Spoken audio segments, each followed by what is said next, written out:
Bonjour mon frère, bonjour ma soeur, j'espère que vous allez bien. Aujourd'hui, je vais parler du fait qu'il faudrait que tu fasses attention quand tu arrives au Canada parce que il est très facile, très facile d'avoir un dossier criminel si tu es négligent et si tu ne choisis pas avec qui tu marches. Je recommence. Quand tu arrives au Canada, ok, et tu te dis que tout est permis parce que je me suis rendu compte que la majeure partie de mes frères africains parfois ne pèsent pas des fois les actes qu'ils posent. Non, des fois ils font des trucs parce qu'ils se disent que tout est permis, on peut faire, il y a quoi, c'est rien, c'est pas bien plus grave. Mais tu es dans un pays où la loi est appliquée. Tout est beau quand tu émigres, tu peux travailler, tu peux bâtir des choses, mais tout peut être, je vais dire, tout peut s'écrouler avec une accusation qui est, euh, euh, euh, qui est portée contre toi et tout est détruit complètement en une fraction de seconde. Donc, moi aujourd'hui, je vais parler de trois accusations, ok, qui peuvent faire en sorte que tu aies un dossier criminel au Canada. Ok. La première accusation qui peut faire en sorte que tu aies un dossier criminel au Canada, ce sont des fausses accusations qu'on fait à ton égard.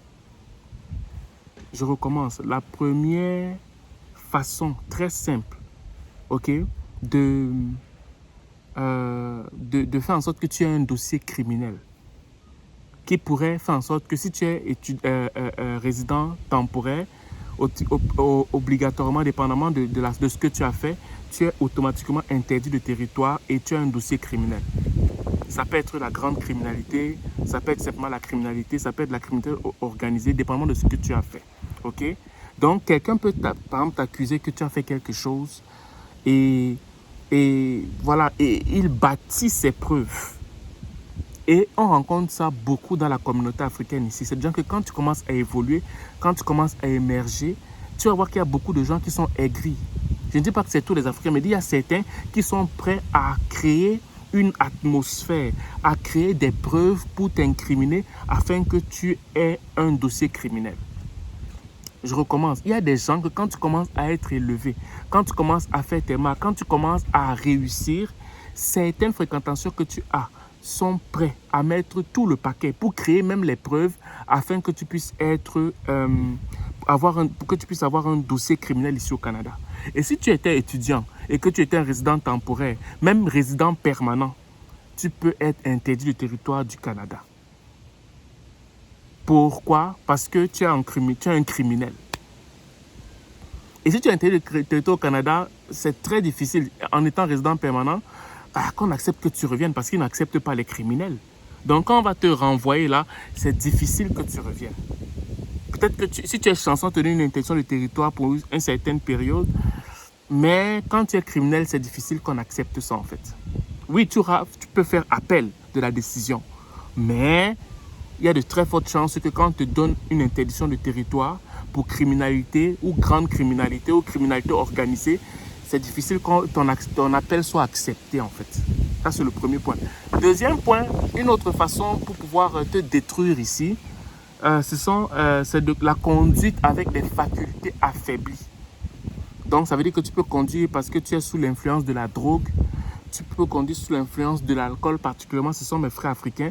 Parce qu'il y en a qui disent que moi, quand je bois, quand je suis sous, c'est là où je conduis bien.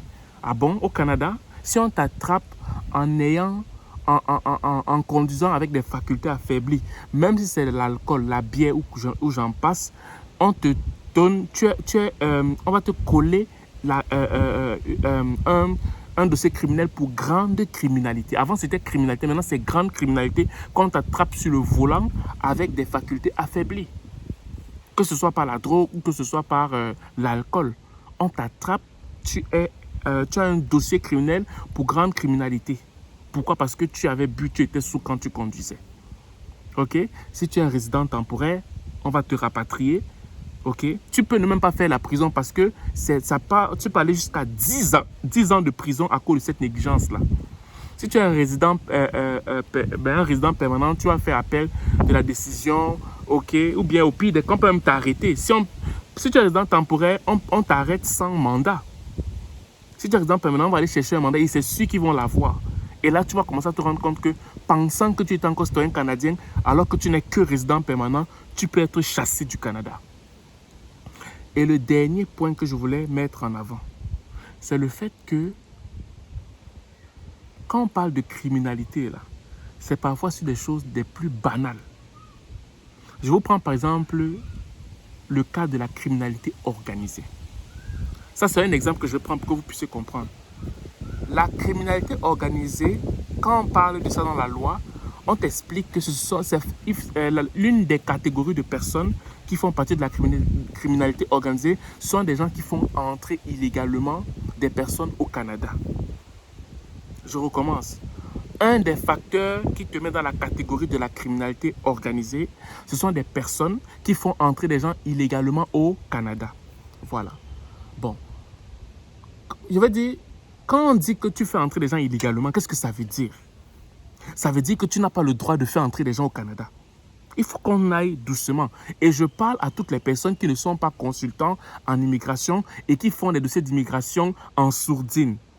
Parce que même si tu le fais pro bono, même si tu le fais, je veux dire, pour aider les gens, mais tu le fais comme une figure, tu es comme une figure qui parle de l'immigration, mais si le Canada te poursuit pour criminalité organisée parce que tu fais entrer les gens, qu'est-ce que tu vas leur dire? Oui, mais moi je ne payais pas, et je ne prenais pas leur argent, mais ça va être ta parole contre la leur. Parce qu'ils vont te demander, est-ce que tu es consultant en immigration? Et on te donne un dossier criminel à cause de ta têtutesse. Et ceux qui vont entrer n'ont pas de problème. Hein. C'est toi qui es l'instigateur de ça avec ta bande qui allait avoir des problèmes. Bon, ça peut ne pas être cette loi qui s'applique aux personnes qui font illégalement des dossiers d'immigration, mais je vais simplement ressortir certains paramètres pour que les gens comprennent que la loi n'a pas de sentiment, surtout au Canada. Tu peux vivre pendant 10, 15, 20 ans, tu fais ce que tu veux faire, mais le jour où on t'attrape, tu vas voir comment la loi va tomber sur toi comme un marteau et tu vas pas tu vas dire que mais c'est pas possible, qu'est-ce qui se passe? Ta vie s'écroule comme un château de cartes en fait. Donc je recommence. La criminalité organisée peut être interprétée en fonction de l'avocat qui est devant toi. Il peut prendre que tu es criminel parce que tu n'avais pas le droit de faire entrer des gens. Parce que selon la loi, celui qui fait dans la criminalité organisée, c'est quelqu'un qui fait entrer des gens illégalement au Canada. Ok? Il fait entrer des gens illégalement au Canada. Bon, qui fait entrer des gens illégalement au Canada? Généralement, ce sont des gens qui n'ont pas le droit de le faire.